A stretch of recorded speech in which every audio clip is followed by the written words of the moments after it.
राजकीय महाविद्यालय बूंदी बीए प्रथम वर्ष में पढ़ रहे हिंदी के प्रिय विद्यार्थियों, हम लगातार काव्यांगों से परिचित हो रहे हैं। इसी कड़ी में अब आप सुन रहे हैं काव्य रीति किसे कहते हैं। ये पाठ्यक्रम की इकाई नंबर 5 है। इसमें करीब करीब आधा हिस्सा से आप परिचित हो लिए हैं, यानी काव्यांगों से परिचित हो रहे हैं। पिछली कड़ी में काव्य गुणों से परिचित हुए और काव्य गुण आंतरिक गुण कहलाते हैं, जैसे मनुष्य के आंतरिक गुण होते हैं। अब देखिए काव्य रीति क्या होती है। काव्य में पद रचना या शब्द योजना ही रीति है। जैसे शरीर में अंग गठन होते हैं, उसी तरह से काव्य में पद रचना या शब्द योजना हुआ करती है, जिससे काव्य सुरुचिपूर्ण हो जाता है। काव्य के आवश्यक तत्वों में से काव्य रीति भी मानी गई है। आचार्य वामन ने जैसा कहा, रीतिरात्मा काव्यस्य, यानी काव्य की आत्मा रीति में निहित है। विश्वनाथ के शब्दों में देखिए, पद संगठना रीति अंग संस्था विशेषवत। वही बात जो अभी ऊपर कही गई है, वही विश्वनाथ के शब्दों में कहा जा रहा है। अब हम देखते हैं काव्य रीति कितनी तरह की होती है। काव्य के भेद है वैदर्भी, गौड़ी और पांचाली। ये कुल 3 रीतियां हैं। इनको आप अलग अलग पहचान सकते हैं। जैसे वैदर्भी रीति। वैदर्भी रीति में मधुर कोमल रसों की रचना में माधुर्य गुण व्यंजक वर्णों से युक्त रचना को कहा जाता है। यानी जो माधुर्य गुण होते हैं वो वर्ण भी इसमें आते हैं। इस रीति का आधार माधुर्य गुण ही है। इसमें समास कम से कम होते हैं या छोटे होते हैं, यानी समास मुक्त हो तो ज़्यादा बेहतर है। उदाहरण के लिए देखिए, पायनी नूपुर मंजू बजे, कटि किनकिन में धुन की मधुराई, सांवरे अंग लसे पट पीत, हिय हुलसै वनमाल सुहाई। दूसरा देखिए, श्यामक संग सदा हम डौले, जहां पिक बोले। अगली रीति यानी दूसरी रीति है गौड़ी रीति। वैदर्भ हो या गौड़ प्रदेश या पांचाल प्रदेश, ये तीनों रीतियां प्रदेश से संबंधित भी कही गई है। इसलिए गौड़ी रीति की जब बात आती है तो ये गौड़ प्रदेश से संबंधित कही जाती है। ऐसा कहने के पीछे भी कारण है, समय बचेगा तो हम बाद में बताते हैं। तो गौड़ी रीति में ओज गुण, जो हमने काव्य के गुण देखे हैं उसमें ओज गुण प्रमुख होता है।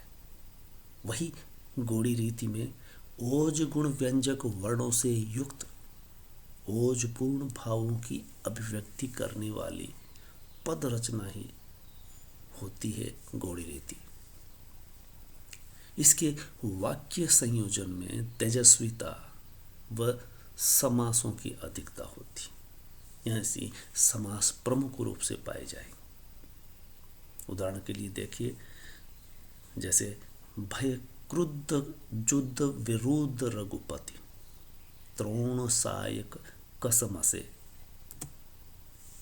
तीसरी है पांचाली रीति, जो पांचाल प्रदेश से संबंधित भी है। जिस शैली में शब्द और अर्थ का समान संयोजन पाया जाए उसे ही पांचाली रीति कहते हैं। जिस काव्य को पढ़ करके आपको ऐसा लगे कि शब्द का संयोजन भी है और अर्थ का संयोजन भी है।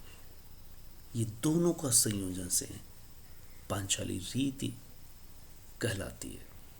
जैसे मधुरा का मुस्कुराती थी, पहले जब देखा तुमको, परिचित से जाने कब के तुम लगे उसी क्षण हमको। ये प्रसाद की कामायनी से लिया गया अंश है। जिस समय कामायनी मनु से पहली बार मिलती है और मनु जब अकेले हो जाते हैं प्रलय के बाद और हिमालय में बैठे होते हैं, तो उसे देख करके कहते हैं मधुरा का मुस्कुराती थी, पहले जब देखा तुमको, परिचित से जाने कब के तुम लगे उसी क्षण हमको। यहाँ शब्द और अर्थ दोनों में ही संयोजन, संतुलन है। दूसरा उदाहरण देखिए, यह मेरी गोदी की शोभा, सुख सुहाग की है लाली। इस तरह से आप तीनों रीतियों से मुखातिब हो चुके हैं। तीनों रीतियों को हम जब ये कहते हैं कि इनके अलग अलग प्रदेश रहे हैं, जैसे वैदर्भी विदर्भ से, गोड़ी गोड़ प्रदेश से और पांचाली पांचाल प्रदेश से संबंधित रही है। ऐसा कहने के पीछे जिस वैदर्भी रीति में माधुर्यता प्रमुख रूप से पाई जाती है, उस विदर्भ प्रदेश के लोगों का बोलने का अंदाज कुछ ऐसा ही था। गौड़ प्रदेश में ओजपूर्ण शैली में लोग बात करते रहे। पांचाल प्रदेश में लोग जिस वाक्य का इस्तेमाल करते हैं उसका अर्थ भी उसी तरह से निकलना चाहिए। इस तरह का संयोजन उनके व्यक्तित्व में, बोलने में झलका करता था। इसलिए उस प्रदेश की ये शैली रही है, वहाँ के कवियों की भी इस तरह की रीति रही है। तो इस तरह से हम तीनों रीतियों के बारे में जान चुके हैं। अगला पायदान होगा हमारा काव्य दोष। हमने देखा काव्य गुण, काव्य गुण के बाद काव्य रीति, अब हम देखेंगे काव्य दोष। चलिए इसके बारे में, इससे समझने के लिए हमें अपने जीवन को भी समझना होगा कि गुण होंगे तो दोष भी होंगे।